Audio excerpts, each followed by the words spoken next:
we're gonna be friends. Don't do that. Welcome back, everybody, to Deep Talks. We're doing an outside podcast today. Dude. It's beautiful. It's a nice day. It's fucking... It's convenient that we can do this and actually travel outside. Granted, there's so many people I know that can just... You can do whatever you want. But if you have the money. If you have the money, you can do it. But yeah, like I think we were just joking too. But I'm serious. I've never stepped. We're doing this in Evan's backyard. I've never done or stepped foot past the gravel of your porch or like little deck area, or whatever. Yeah, the patio area. Never. So this is my first time actually being next to this. There's a tree right next to me. Welcome. It's fucking welcome crazy, to my backyard. Dude. What do you think? The grass has not been mowed in a couple days. Yeah, it needs to be trimmed just a little bit. But all right, let's get into the nitty gritty. Okay. Dave, what do you want to talk about today? We didn't talk about your song, man. Last time when I was listening to the podcast, did you see the episode, by the way? Okay, good. Nobody saw it. It doesn't matter. It doesn't matter. But no, as I was reflecting, I'm like, oh, what are things we could talk about? Oh, your song that literally just released. Yeah. Another day. Let's talk about the album version and the original version. However you want to. Another day. Go for it. Yeah. Okay, so recording this new Another Day was this whole... I won't say... It was like one of my most enjoyable song recordings other than Midwest Emo. Mm-hmm. Like, just to have the idea and then just kind of set aside the time here and there to just focus on the one project and be able to, like, work on it consistently after the recording's done. And so we recorded it a couple months ago. Yeah. But there's some fun differences, which the album version that we recorded a while back. Oh yeah. The album came out last year, but I forget what did I do for that? I just mixed and mastered it, right? Mm-hmm. Okay. Yeah. You played the piano on that one? Yeah, I For did me. all the instrumentation for it, and then months later I had Savannah feature on it. Yes. And which it changed the game. it changed it entirely. That's Yeah. why it kind of got overhauled a little bit. But then that was the changed version, because I really liked the piano thing I was doing, but I never knew what to do with it until like I got inspiration to just be like, oh my god, this is like such a grind, and that's the whole point of that song. Yeah. Which is wake up, grind, and sleep. Dude, I still listen to that song. It's fucking great. There's still some things like from that album version that I still wish I could have fixed. Overall, No, like the album sits perfectly, and I think Lily said it best, but there's like, you get to a point where like kind of nothing's ever done. Yeah. But it's as done as it can get, and so you pretty much just have these memories of like, if you can call it good enough, you can just finish it and put it on a shelf, and so whenever you pull it down, it's Well, that's my problem with it, is like, I know it could be better because now I know what I knew at the time still what it needed to be better, but that song specifically, I still feel like there's maybe like one or two tiny tweaks, right? But overall though, it's amazing. It's an amazing song. Yeah, You know what I'm and saying? incredible. And I think about some of the songs I've already released, like How I Want to Redo, a few of the other songs. Yeah. Piano ballads or? Kind of more the guitar ones, like the early guitar ones, or cathedra type shit. Now that we actually have amps. Amps, the tools, plugins, and also just years of experience of doing stuff. Do you know, that's the craziest thing, is that like, so actually I'll go off on this tangent later. So Another Day, do you mind if I put the footage of the one that you sent me of you playing piano in the video, in this video? Yeah, go for it. All right. You can use the raw. It's like 20 seconds, I think, but yeah. If you go ahead and play it. These recent nights I could use more sleep. Staying up, whisper things in your ear. Whether or not you understand them, we'll wake up with the sun and squeeze you in my arms, and we'll go our separate ways. I'll see you another day against your sunlit hair. In the sun so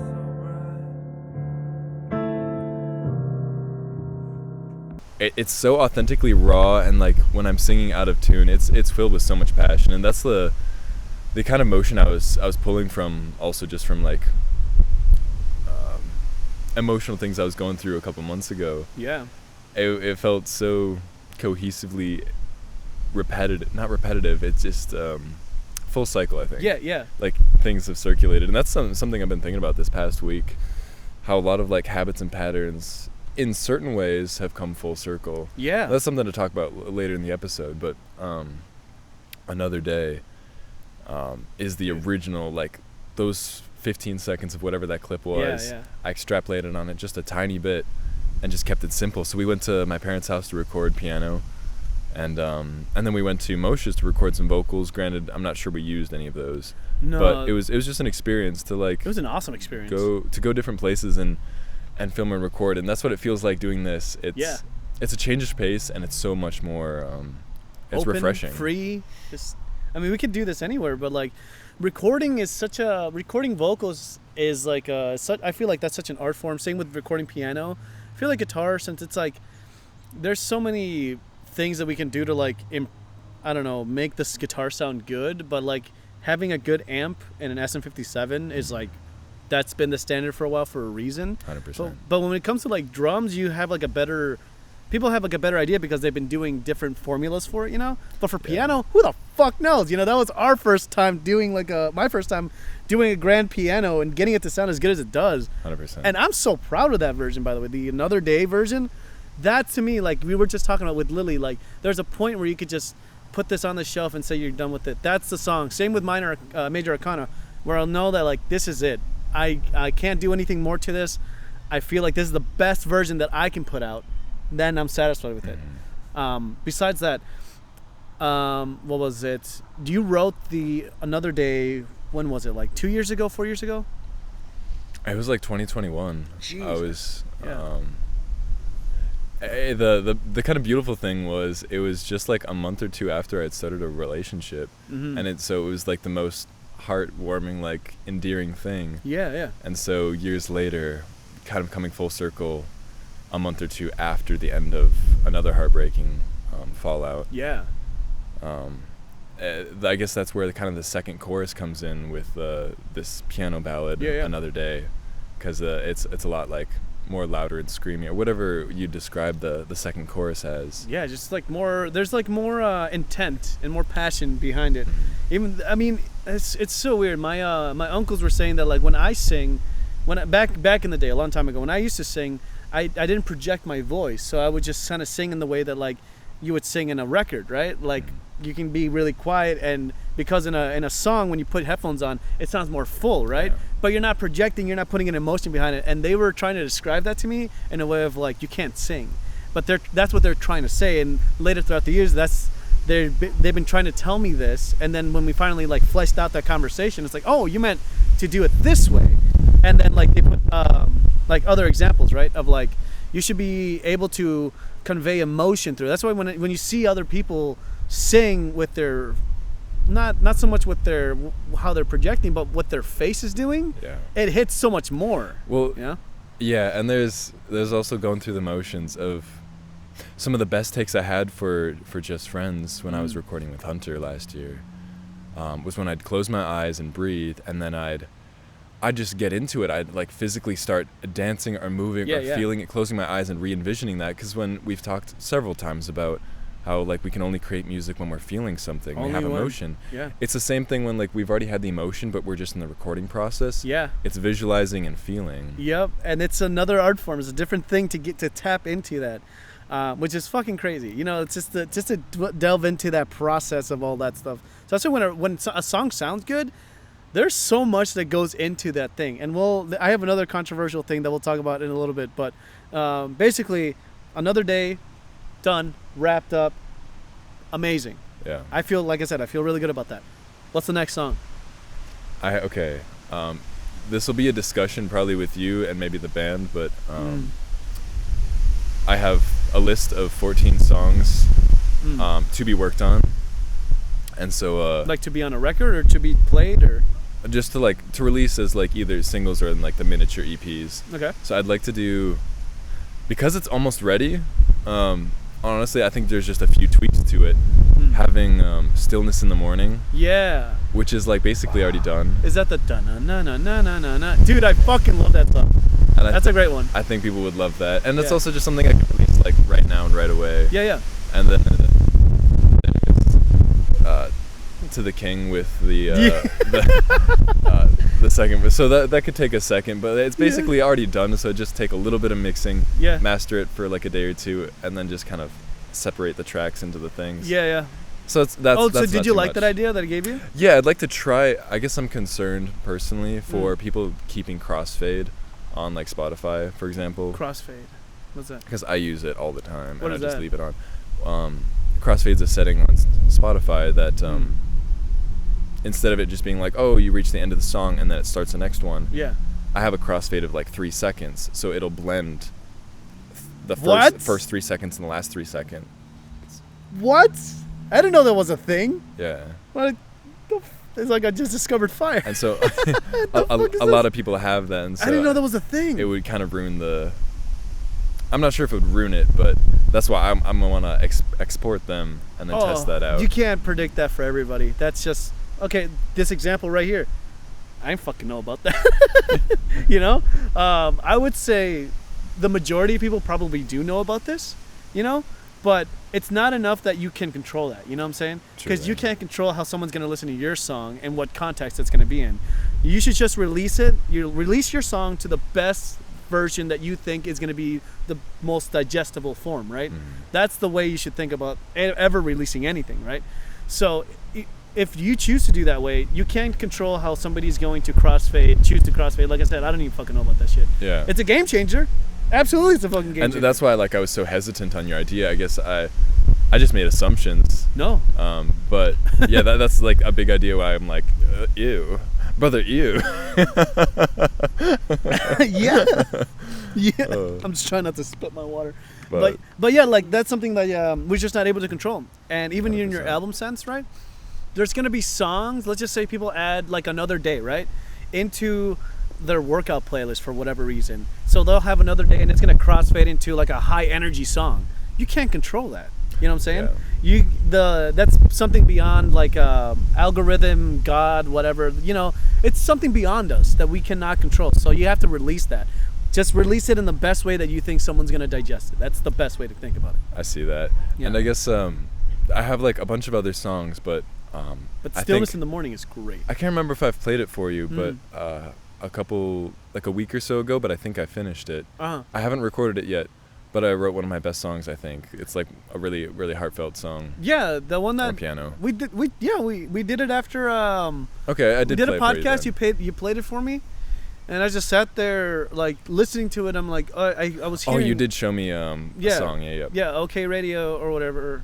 Go Radio, I think is what it was. Yeah, 100%. Good Night Moon. Radio. And I was using that song as a comparison because I felt like it had all these similar tones and similar things that could be added to it. And so I've been playing around with different instruments. Yeah. And so I played it on the guitar, electric guitar, different tones and distortions, and just trying stuff out. And I found some like really cool rhythms, and I think it'd be interesting to show you. Hell yeah. After this, but I'd be down. Yeah, I just want to like come up with the best projection of it, because on piano it's like blissfully beautiful and like melancholic, but on guitar it's, at least playing it on nylon, it's such a different experience. Oh yeah. Because I found the chords for it, but it rings out. Voicings are different. Yeah. And so I played it on there. And it feels so much more cheery, but like when it gets to like the sad lyrics, it's almost more heartbreaking. Yeah. I don't know how to describe it. No, for sure. Let's experiment. But that's what the whole point of this whole thing is like, let's do it. Let's fucking check it out. Exactly. That'd be great, man. So regardless of that, we have, for me, I finally got back into the social scene again. Yesterday, going to Sociable Cider. Yeah, how was that? That was really fun. It's actually after like not being with humanity for like 2 weeks, going and rejoining Final Fantasy. Yeah, which I started again today, but just this is more casual now. I'm not like trying to. There's no end goal to Final Fantasy right now. Now I'm just like, I have like 30 minutes. I'll spare 30 minutes to play some Final Fantasy. I'm mainly focused on working out and drawing right now, and then Duolingo, which is like another thing I'll talk about here in a second. It's fucking crazy, but my going to Sociable Cider was so much fun because I got to reconnect with all these other friends. I talked to David, see where he's at. He's someone that I also produce music for. His first track, which I can link to below, is that's one we just like, boom, put in the passion for it, put in the work, It's out there. You know what I'm saying? Yeah. And that's like the driven factor of someone that wants to get things done versus someone that like doesn't need to. It's like, you can tell the difference when somebody approaches you like, I want to work on a song. Let's fucking go. You know, like I'm down for that. So my free time has been now is just getting back into working on Third Gear, which I think I showed you. It's just a punk song, but it's a punk song that I wanted it to actually be a punk song, because a lot of my other songs, like, they're punk adjacent, but they have more melodies that kind of like branch out into being a little bit, you know, unique, you know. But Third Gear is more of like Ooga Chaka, just a punk song. Just a straight up punk song. And I was like, I've always just wanted to make a straight up punk song, and that's how I feel like that song is so easy. And I never put it out because I didn't like how the lyrics were flowing, and I figured out the melody just the other week. So lovely. I'm back in it. So it's so weird, you know. I was talking about last time about like not being able to tap into music, or just like being so far off from it, but like just slowly getting back into it. Things are starting to click again, you know? Yeah. This has been great. And I think a lot of it too has been, how do I say this? Music has clicked with me in a way that never really left me, but I started to think about it this way. Like when I go and DJ, right? I go and I DJ for about, it's an entire day, but I have to make a set list. So this last DJ, did I tell you about this yet? The one I went on last week Saturday? I'm not sure. Okay, dude. Have we hung out since last week? No. Okay. No, I don't think it's just yesterday when you stopped by Sociable. I think that's it. Okay, yeah, continue. Yeah. So we went over, what was it called? Last week Saturday, I was on call to be a tech or whatever, which apparently that also means to be an on-call DJ. Mm-hmm. So call times are at 10, as in I call it. Right, so you called in and they said, oh, somebody called in sick or they're doing something goofy. Well, here's the funny part. So the guy, I call in at 10, and this guy answers up that works in the office. He's like, yeah, thanks for calling. Right now there's nothing, but if you stop by at the office at 1 just in case, and we'll work on, you know, just hang out. And when I went there later, people are just working on Ableton shit. They're just fucking making music in the warehouse. Jesus I'm like, Christ. Just killing time playing Legend of Zelda. Like, that's fucking funny. But anyway, literally at 10:05, 5 minutes later, he calls me. He's like, yeah, so the guy that was going to take that job sprained his wrist. And I'm like, okay. And he's like, yeah, he's heading to the ER right now, and he's going to let us know soon if he can do this. And as soon as I heard that, I'm like, oh, no, I'm going in. It doesn't matter. You sprain your wrist, and you're going to go get professional help. And, I mean, what are they obviously going to say is you can't lift heavy shit. Mm-hmm. All of our stuff is heavy. It's not like... Right, it's not like if it was already set up and you're just... Yeah. Like, you're actually hauling gear. And it adds up how heavy these things are. You got 2 speakers. The coffin is what we call where the mixer sits. It's got 2 CDJs on there, which is what they used to old school scratch battles and shit like that. Separate units, mixer, and then the mixer already has racked on, like on top of it is the light unit, so that controls the lights or whatever. So essentially, that whole thing already is like 150 pounds, like with the speakers and that, you know. Yeah. In your car, and then aside from that, you have all the other like things like wires. You know, you got a box for lights. You have a box for cables, or whatever the fuck. You got light stands and your fucking speaker stands, you know, all that shit in one car. If you're driving a fucking like a small Prius car, good luck, you know. It's possible, it's doable, it has been done, but it's a tough call. Yeah, to be a DJ like that's that, impossible. It's insane. I've seen it happen, and it's wild. In any case, the guy tells me, yeah, the gig's 3 hours away. I'm like, great. And then as I'm like freaking out, because I try to mentally prepare myself prior to like the week of. So on like a week before, you'll get like a thing like, hey, this week you're gonna be having this show. So on the previous week you'll get notified, and then that next week coming up on Monday, the week of the show, that's when you call your clients and you go over details, and then you start preparing for the event, right? Yeah. I still mentally prepare myself throughout the week, and I didn't do that for this one because I was like, I'm maybe not gonna do this. You know, I wasn't expecting. I was expecting it, but I wasn't like hoping that it's gonna happen. And yet, let alone, you know, it fucking happens or whatever. So, 3 hours. It was 2 hours and 20 minutes or whatever. Actually, that's actually more accurate. But it was in Sacred Heart, fucking middle of nowhere. 2 hours and 20 minutes driving down there, freaking out. I'm going over details, and as I'm going over the details, I'm like, oh my god, there's everything is so easy, and it feels more easy now because I've been DJing for a while. I'm able to take 2 hours to analyze my notes, make a playlist as I'm driving, which is incredibly dangerous. But I got it all done. Like I did all my prep work, you know, as I was driving there, which was fucking great. So we get there, and it's in a farm. It's fucking beautiful. It's gorgeous outside. And they have this dome warehouse thing. And I don't know why, but the family was like super nice. I've never had a family like that. That's just like nicer than nice, you know, incredibly nice. They set me up with water the entire night. They gave me a to-go dinner plate. They were so incredibly like, awesome. You can park here, you can do this and that. I'm like, don't take my daughter. I'm like, what the fuck's going on? You know? You're like, I've never been treated this nice. Yeah, this is crazy. He's like, have one of our horses. Like, oh my god. Can I sell it? Yeah, chop off the legs. No, so the dad tells me that the son rents out his warehouse, which is where I was DJing, where the ceremony is happening and where the reception is also happening. They're in the same location, which is like perfect. I have extra gear to be off site from the reception, you know, for the ceremony, but everything was in the same area. And I was like, oh my God, this is amazing. Yeah. I just set up one time. I have 2 hours to kill, more time to kill. And even after the ceremony, 2 more hours after the ceremony. It was fucking crazy. So beautiful. It was amazing. It went off without a hitch. The wife though was a hysteric, like manic throughout the entire time. She was basically like, okay, who are you? And I'm like, hi, I'm Arty. I'm the DJ that's filling in for the other DJ. And she's like, oh, okay, did you go over the notes? I'm like, I went through everything. She's like, okay, we're walking in for the ceremony at this time and we're gonna be doing this. I'm like, cool, yep, I already got it. And she's like, okay, cool. Do you have any other questions? I'm like, no, I got everything for right now. We're set. And then as she's leaving, she's like, okay, remember 2:20, right? That's when we're going to play a song. I'm like, yes. So then during the ceremony, I'm playing the music for them to walk in. And she said, okay, just wait until 2:20. You're going to give my husband the cue. That's the only cue you have to give. And I'm like, okay, cool. So I hit the song and they're off to the side here.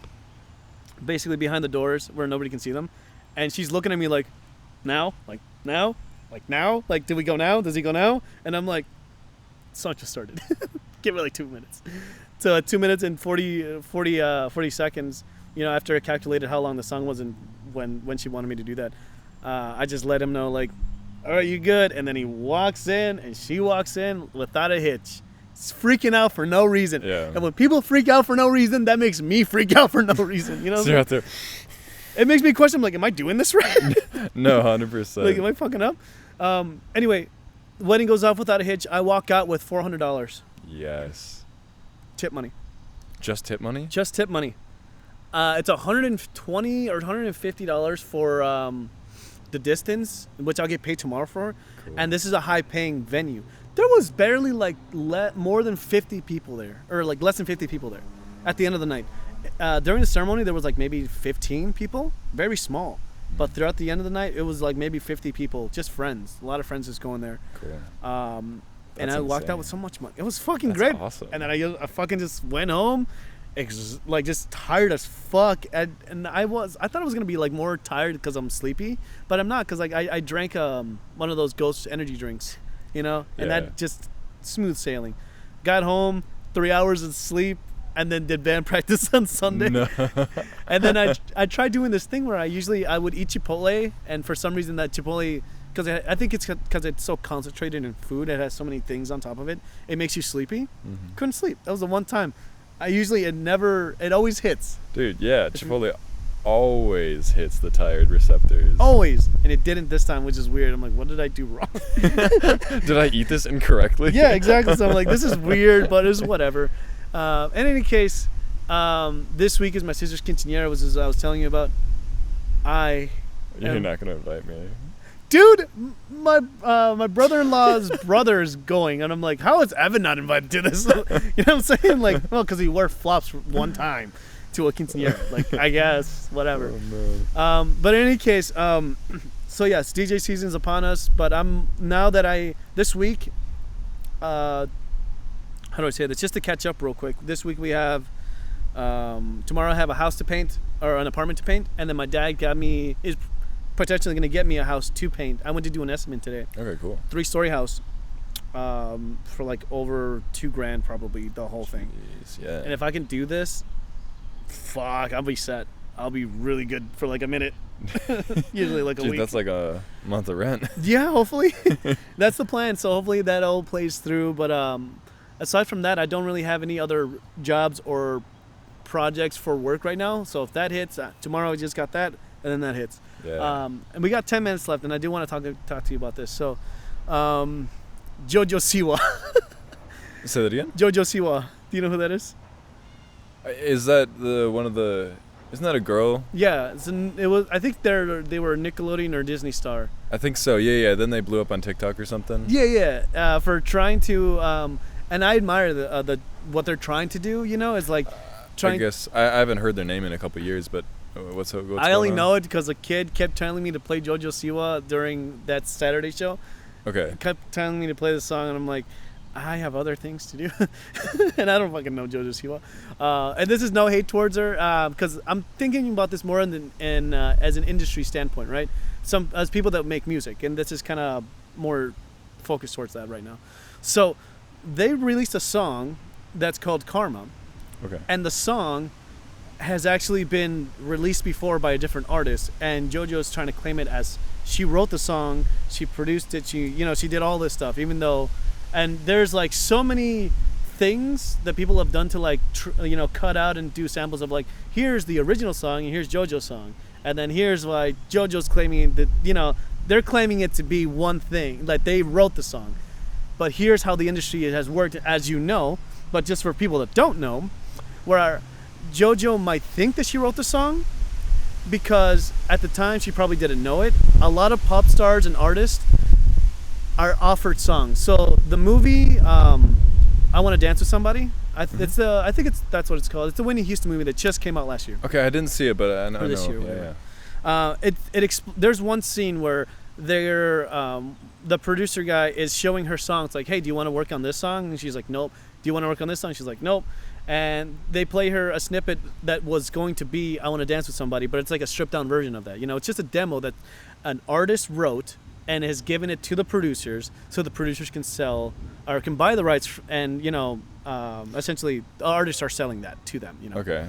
And then once they say they want to do it, they will buy the song from the person that made the song, and now it's licensed, and now the artist, being Whitney Houston or whatever, is now the owner of that song, and it's their song. Right, so JoJo didn't end up buying the song that was ghostwritten for her? No, it was ghostwritten for her, or it was already licensed before out, but her producers, or whoever the company is, bought the song and gave it to JoJo, and then she thought that it was an original song. She didn't know that. And a lot of people are saying like, no, you're full of shit. This is, and I could be completely wrong in this. I just know the surface level stuff. But the main thing is like, you could definitely think that if somebody offered you the song that it's an original song, but like, you don't know where that came from. You know what I'm saying? Like, you don't know if it's being offered to you, what the inspiration for that thing is. So I thought that was interesting. That's so interesting. Yeah. To think about like just a lot of like singers and like people that don't work in a studio or like have the skills to work on music. Yeah. This is what we do. We offer our services for other people, you know? Right. And to think that like these aren't issues like we've ever really had to deal with. Like I have samples here and there, but they're from like Splice or something that's already given me the license because I purchased them. Yeah. Versus like it's not something we have to deal with because we write all our own and physically make our own music. Yeah, and even when you use Splice, you buy the rights for that song. So even if somebody, Splice, the way I see it, is like is a bunch of ingredients laid out, right? Mm-hmm. And if you have two chefs in a kitchen and you say, okay, I want to make guacamole, you're going to make your version of guacamole using the same ingredients, and you might not even use all of them, and then you would use all the ingredients on there, if that makes sense. And even though they're still like, the ingredients are probably the same, they're arranged differently, and sometimes you might not even use certain portions. So you could still have certain samples in certain songs, but it's still a completely different song because of how you arranged it and how you made it and all that stuff. Regardless of that, I just wanted to point that out, that's something interesting from like an industry standard, that like JoJo's getting a lot of heat from this because they're not the ones that wrote the song.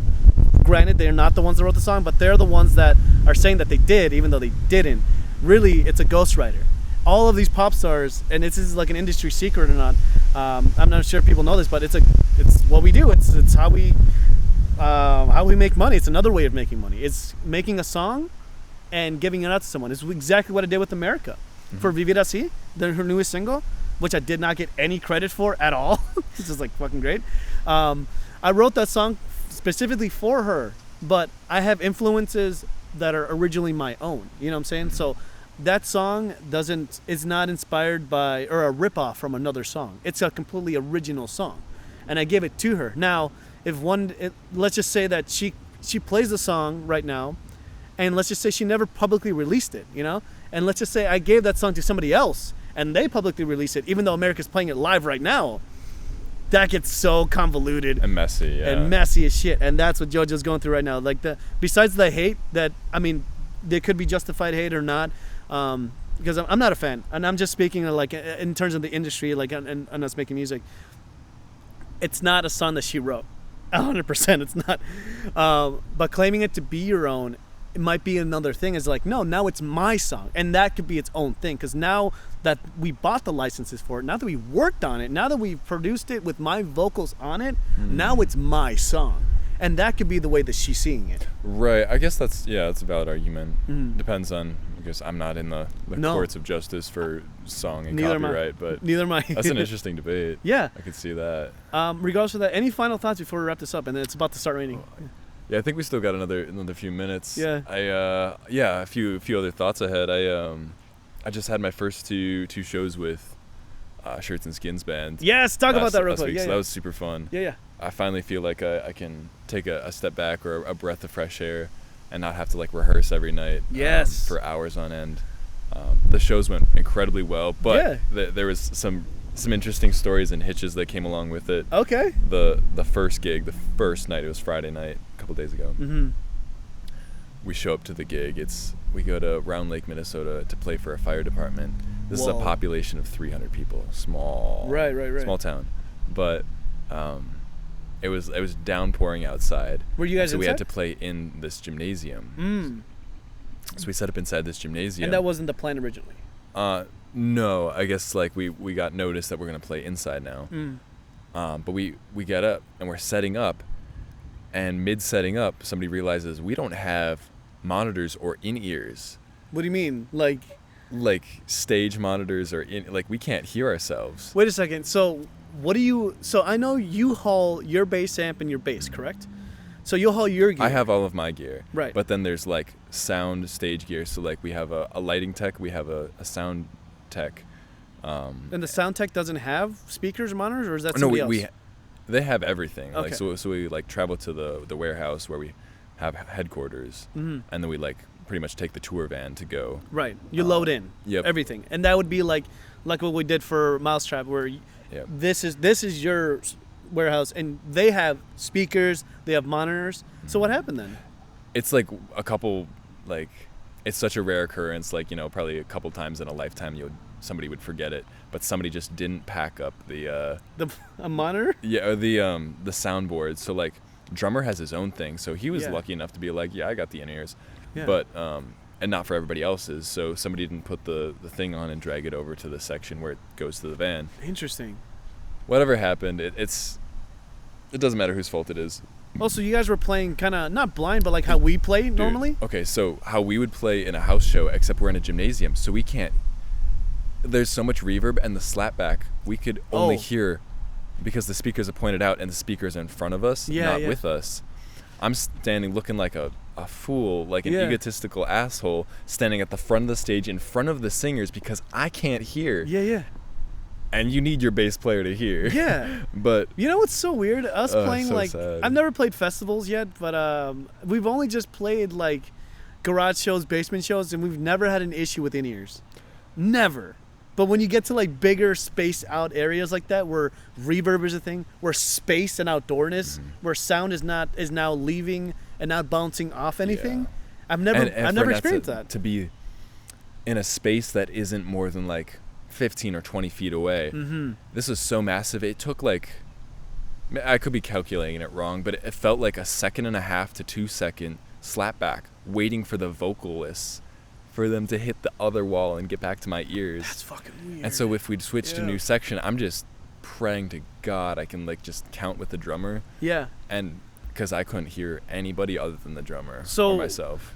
I guess the workaround around this to play blind as it is, you would play with the drummer, as in like forget about everybody else. Right. I just need to know my parts really well. Yes. And so that takes like I need to know the song inside and out. And granted, this is not the perfect scenario, but do you think like if you did have the in-ears, you'd be fine? Yeah. Okay. Like it'd be so much more okay because then also the in-ears would block out all the reverb and excess noise. Kind of like what we're doing right now. 100%. This, yeah. It's so much easier to focus on you than like, oh, I'm hearing this like the crowd just chanting and chatter and talking and then the room reverb. It's just, and plus we have our own in-ear mix, which is so much more of a blessing than playing what we're doing for house shows. Yeah. I can have my bass at 70%, drums at 50, a click track if I want it. I can set the vocalist and guitarist and violinist, like whatever people we have. They're on separate channels, and I can mix it how I need to in my ears. Yeah.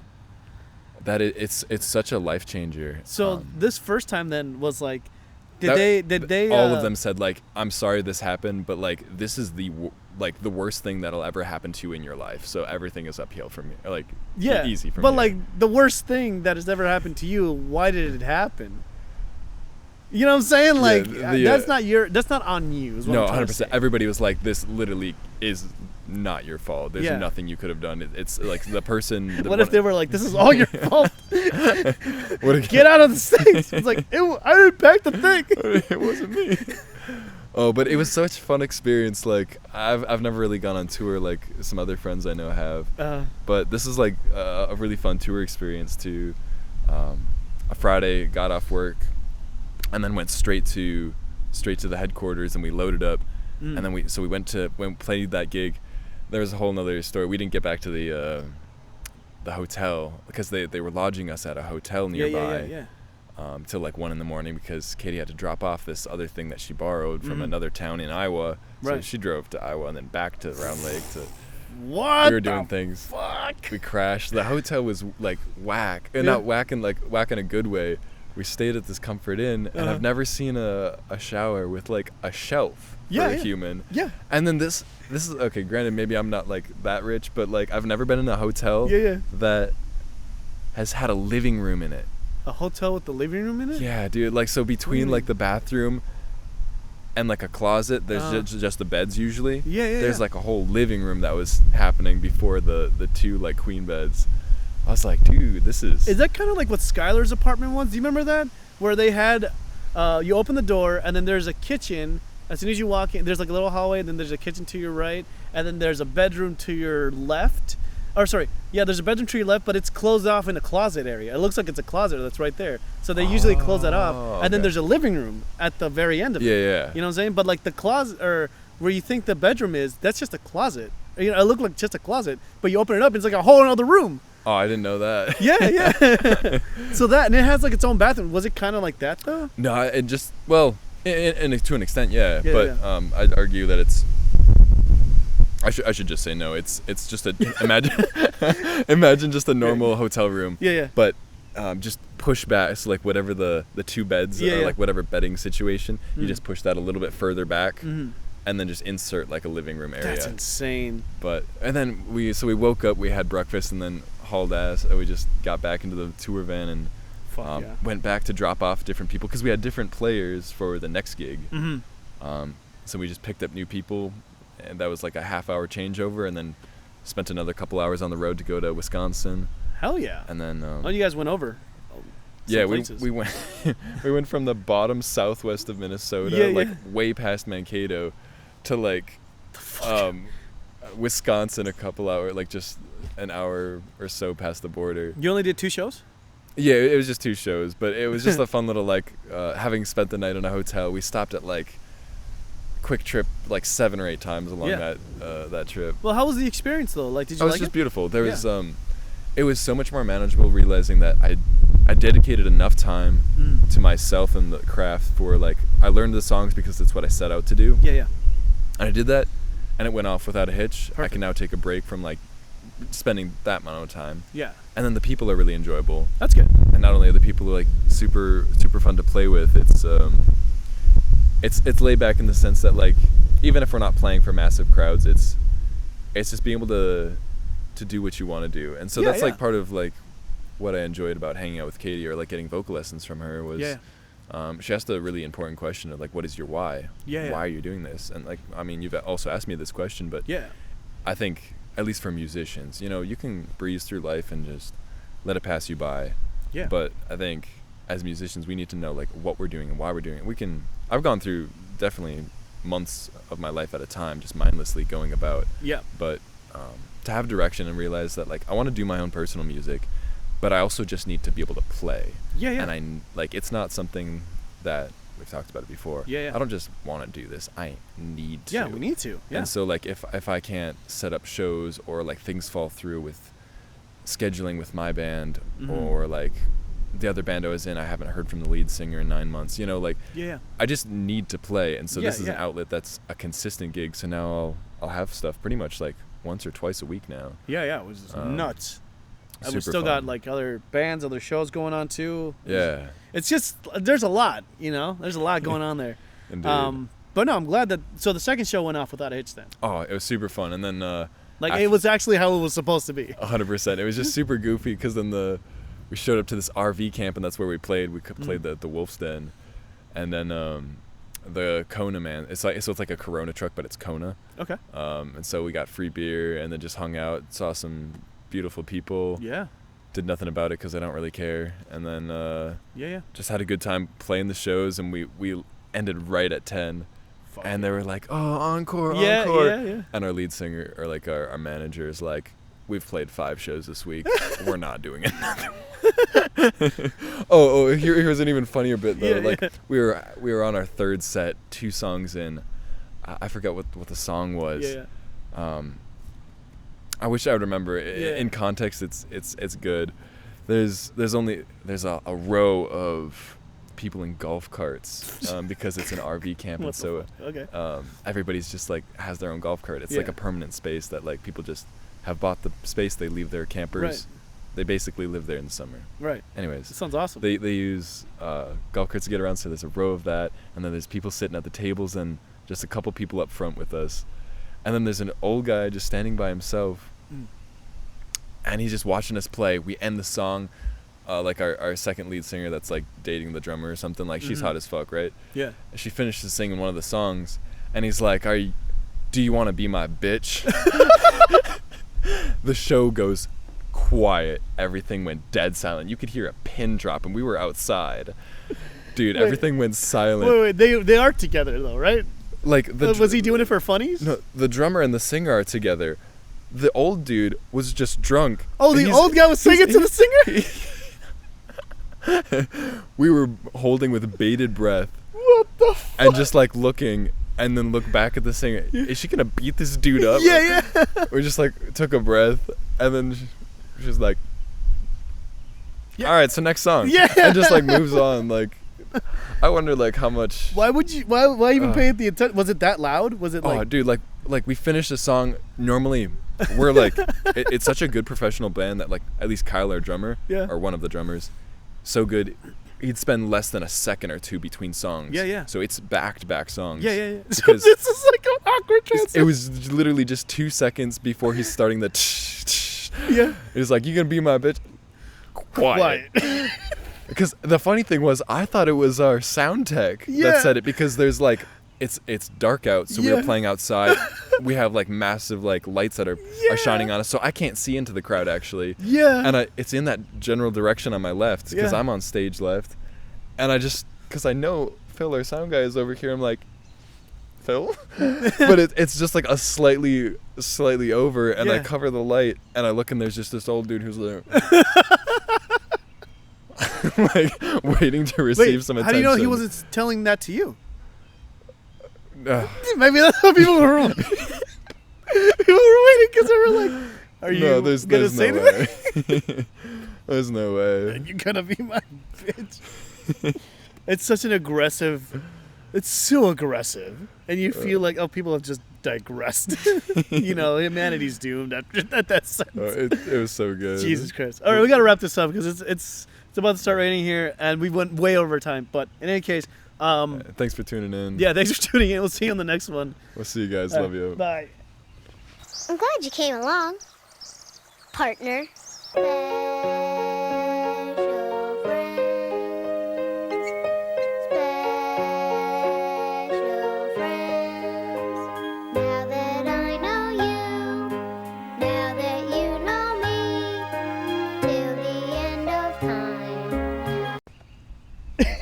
You want to be my bitch.